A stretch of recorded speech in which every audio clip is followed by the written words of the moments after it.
For centuries, physicians trying to cure a persistent ringing in the ears focused their entire attention on the ear canal. But modern neuroscience has revealed that the phantom sounds of tinnitus often have less to do with the physical ear and much more to do with the body's central alarm system and the stress hormones that regulate it.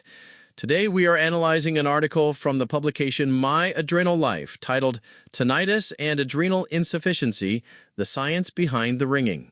The piece explores a frustrating overlap for people living with adrenal disorders, why their tinnitus seems to flare up during periods of fatigue, physical stress, or hormonal fluctuations. It frames tinnitus not just as an auditory defect, but as a complex neurological and physiological phenomenon. Eloise, the article argues that tinnitus is fundamentally a brain-body interaction. Where does the science actually place the origin of this ringing? The origin is a breakdown in sensory filtering, which involves multiple systems beyond the ear itself. The National Institute on Deafness and Other Communication Disorders notes that tinnitus usually begins with some alteration in the input from the inner ear, known as the cochlea. But the persistent sound is generated by the brain. When the auditory cortex loses normal input, it essentially turns up its own internal volume to compensate.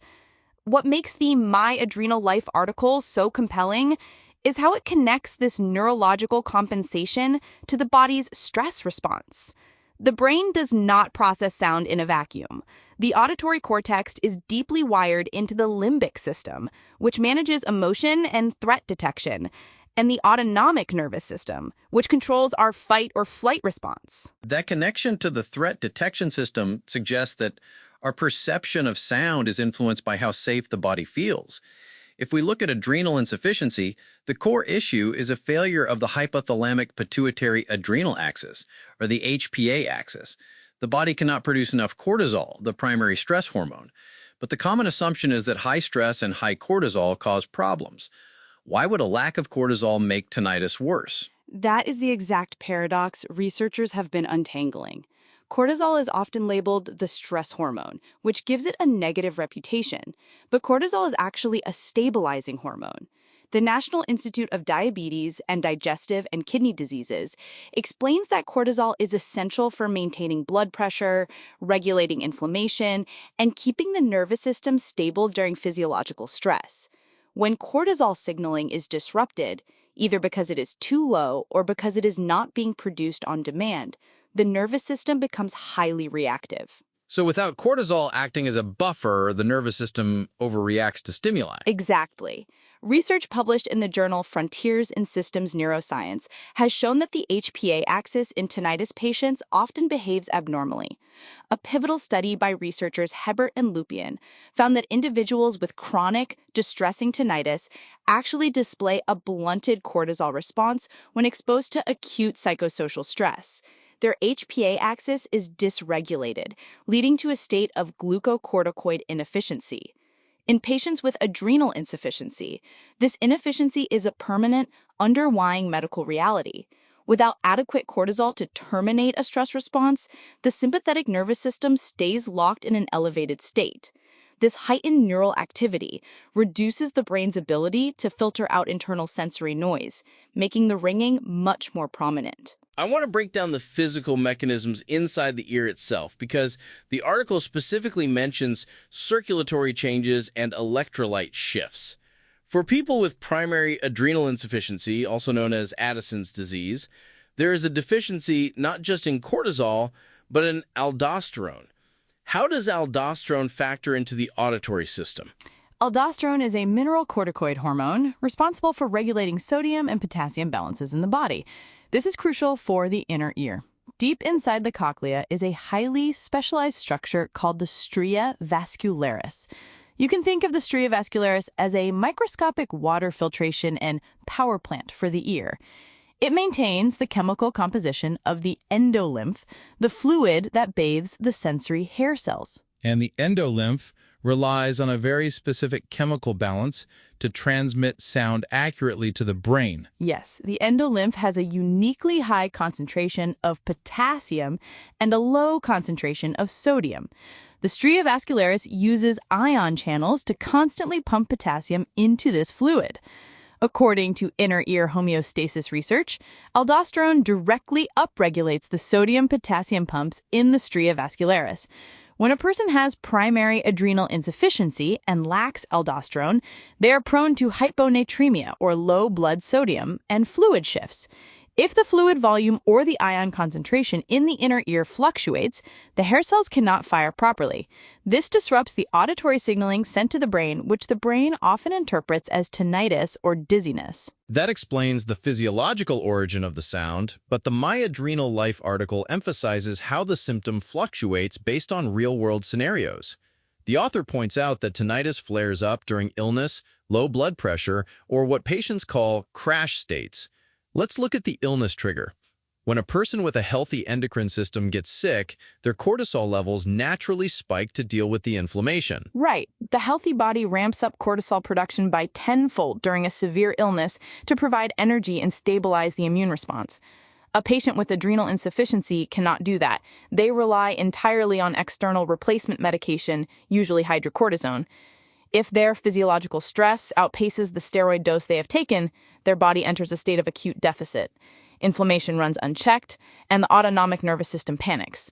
This creates a massive surge in neural excitability. The brain's sensory gating mechanisms fail, and the internal ringing of tinnitus becomes loud and intrusive. It sounds like the tinnitus is acting as an alarm bell for an impending metabolic crisis. But the article also mentions flare-ups related to the simple daily timing of medication.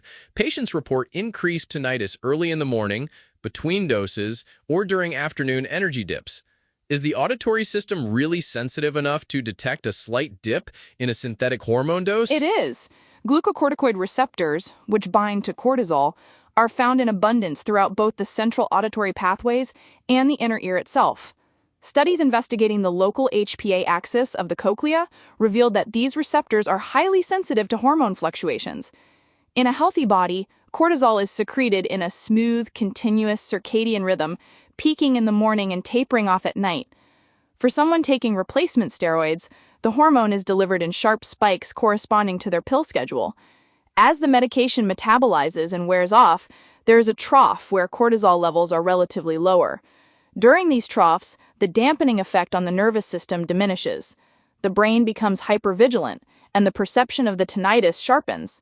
The article rightly points out that this is a reflection of basic physiology, not a failure of the patient to manage their condition. That brings us to a crucial nuance. The article is careful to state that adrenal insufficiency does not universally cause tinnitus. Instead, it creates physiological conditions where tinnitus becomes more noticeable, more reactive, or harder to filter out.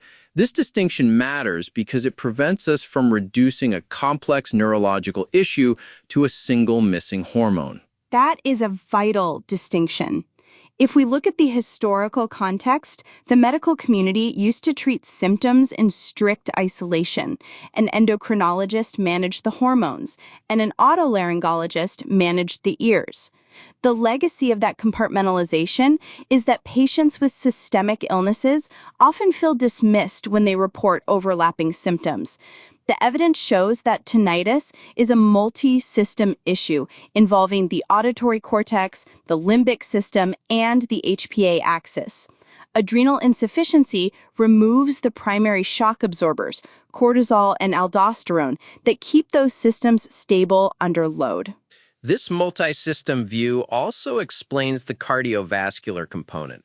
The My Adrenal Life piece notes that low vascular tone and fluctuating blood pressure can trigger pulsatile tinnitus, which is often described as a whooshing sound synchronized with the heartbeat. Since cortisol and aldosterone are both required to maintain blood pressure, a drop in either would compromise blood flow to the head. Exactly. The inner ear requires a very steady, robust blood supply to function. When blood pressure drops, a common symptom of adrenal insufficiency, circulation to the delicate capillaries of the cochlea changes. The body often compensates for low blood pressure by increasing the heart rate to keep blood moving to the brain.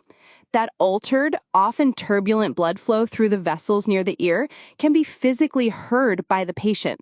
That is the whooshing sound. It often occurs right alongside the dizziness that comes from reduced blood flow to the brain and the vestibular system. Let's consider the psychological burden. The article dedicates a section to what it calls overstimulation, noting that emotional or mental overload increases the ringing. This seems to complete the feedback loop. Tinnitus causes distress, which activates the sympathetic nervous system, which requires cortisol to manage. But the patient does not have the cortisol, so the nervous system remains agitated, making the tinnitus louder. It is a relentless cycle. Research published in Frontiers in Aging Neuroscience details how emotional processing dictates the severity of tinnitus. The amygdala, our brain's fear center, assesses whether a sound is a threat. Because the HPA-axis is disrupted in adrenal insufficiency, the brain has a harder time down-regulating the fear response. The sound is perceived as a constant, inescapable stressor. This shifts the body further into a sympathetic state. The brain literally alters its neural pathways to pay more attention to the sound, treating it like a predator that is always in the room. That analogy clarifies why patients find this symptom so exhausting. The brain is burning metabolic energy, constantly monitoring a threat that does not actually exist in the physical environment. The My Adrenal Life article concludes with a message of gentle empowerment, reassuring patients that their symptoms are the result of multiple interacting systems, not imagination. It grounds a chaotic, invisible symptom in concrete physiology.